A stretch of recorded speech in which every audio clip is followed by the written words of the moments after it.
it's a humble approach. It's going to be okay. We're going to work at it. We're probably going to mess up along the way. I'm going to mess up for sure. You're probably going to mess up, but we're committing to making this work, which is so different, I think, from, like you said, the expectation. And I think, I think we have so many layers of ideas about what a relationship should look like. And I say relationship on purpose because, and any, viewers disagree with me, you can comment below, call me out. But I think that what we see all the time around us in popular media, in social media, popular culture, films, songs, everywhere, is relationships. It's not marriage. Now, people might say, yeah, but a marriage is a relationship, innit? But I would say, actually, a marriage is a lot bigger than a relationship.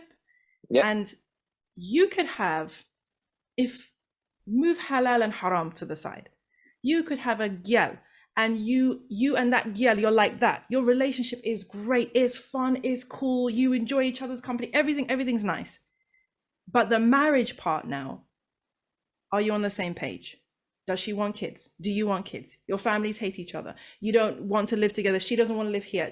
Now all the other elements mean that a marriage would not work. So while a relationship could be great, you guys could kick it, a marriage may not work. And so because in marriage you're building, and in a relationship you're not necessarily building. This is it. Relationship is fun times.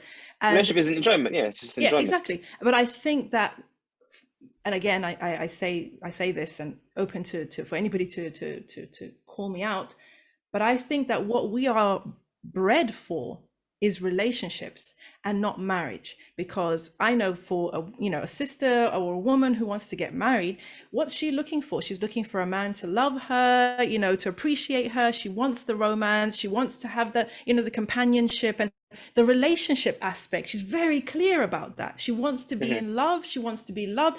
The relationship is so crystal clear. And in her head, in order to have that relationship, I need this. These are these things that I need, right?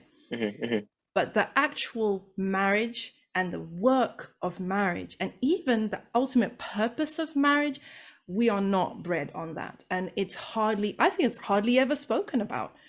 Certainly it's not what people love to make poetry about, the work of marriage. Apparently it's not there. So yeah. I mean, like it's basically things like duty, responsibilities. These are basically, I think, like you said, the institution of marriage. I'll only limit this to Muslims in the West, because I'm sure Muslims in Muslim countries still have their culture that if they fall back on. But at least Muslims in Western countries who are born and raised and watching the same programs and TV shows and whatnot, and looking for what they see on TV.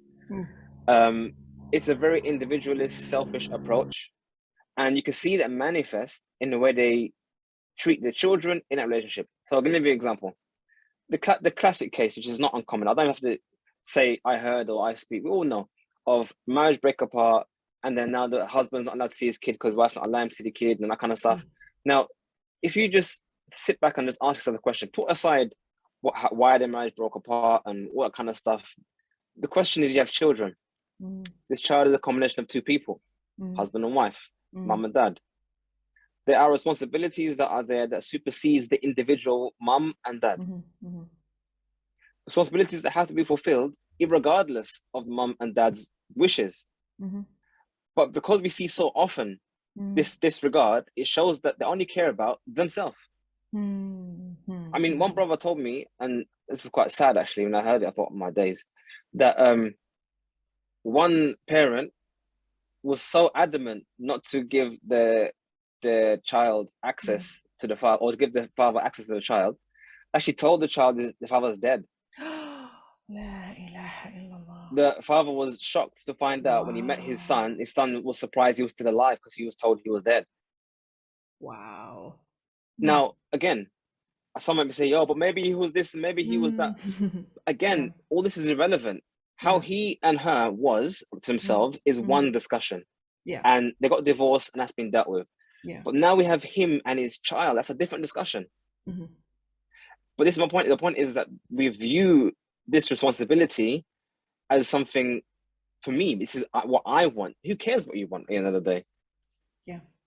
And I don't say this to belittle someone. I mean, obviously your feelings are important, just like his feelings are important. Everyone's feelings are important. But do they supersede all other responsibilities? No. It's literally what I'm seeing is, even in the non-Muslim space, people asking again, hold on a minute, what was the purpose of marriage again? What was that marriage thing all about? Because what's going on now, this ain't it. Like this ain't it.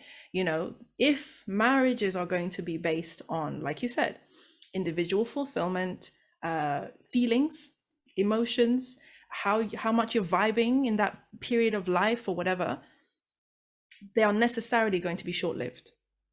They're going to be breaking up. And children, at the end of the day, I don't know what you feel about this, but for me, when it comes to grown adults, you guys do whatever you want. Yeah, you want to get together, you want to be together for 2 years, you want to break up and marry someone else, it's fadda, like do whatever you want. But the children, that's the issue, the children. And the worst thing is that psychology, that individualist, selfish psychology, will impart upon the children. They'll see that this is how they'll grow up thinking, oh, this is how marriage is. If they're not happy, then this is how they must behave and whatnot. I mean, the way I view marriage, my analogy would be two rocks. You got two rocks, and they're rubbing against each other. Now, obviously, these rocks weren't made to rub against each other. They're just two individual rocks. So there's a lot of friction, there's a lot of noise, there's a lot of heat. But over time, these surfaces would smoothen off. And eventually they'll become flat surfaces on each other. This is how marriage is. There's a lot of friction. He's this way, she's that way, I don't get it, blah, blah, blah. But if you recognize that over time, these will smoothen off as your character will inadvertently change, eventually you get to a point whereby you can't imagine life without each other, because you've become the same shape now. You've become, you fit. You've cleaved. But it's about getting that way. It's about getting from that rough surface to that smooth surface. Takes a very long time. And the reason why it takes a long time is because there's so many things that got to happen. You got to have children. You got to wean those children. You have to raise those children. You have to educate those children. They have to go to secondary school. Now they become adults. All these events throughout your life will shape how you decide, how you talk, how you behave. I mean, anyone who's been married for longer than 10 years will recognize how they were at the beginning is not how they are now. And how they are now is not how they will be in 10 years' time. So if you recognize that you're going to change, make that change a positive way, so that you're changing for the benefit of this thing you're trying to build. This unit, right? Exactly. The unit. And not just change. And the thing is, what's good about this is that you're not trying to necessarily change them. They will change. But you need to focus on changing you, how you're going to change. And this is what the issue is. When you're individualist, is that why aren't you changing? Why aren't you doing X, Y, and Z? Why aren't you working harder? Why aren't you trying to be home early? Why aren't you trying to make sure you don't burn the roti or whatever? But the question is, what are you doing to make the marriage work? And what are you doing to fix things? I mean, you get what I'm saying? So anyway, I'm going on about the same thing. But that's basically why I believe that, generally speaking, all marriages have the potential to work if one's willing to make it work.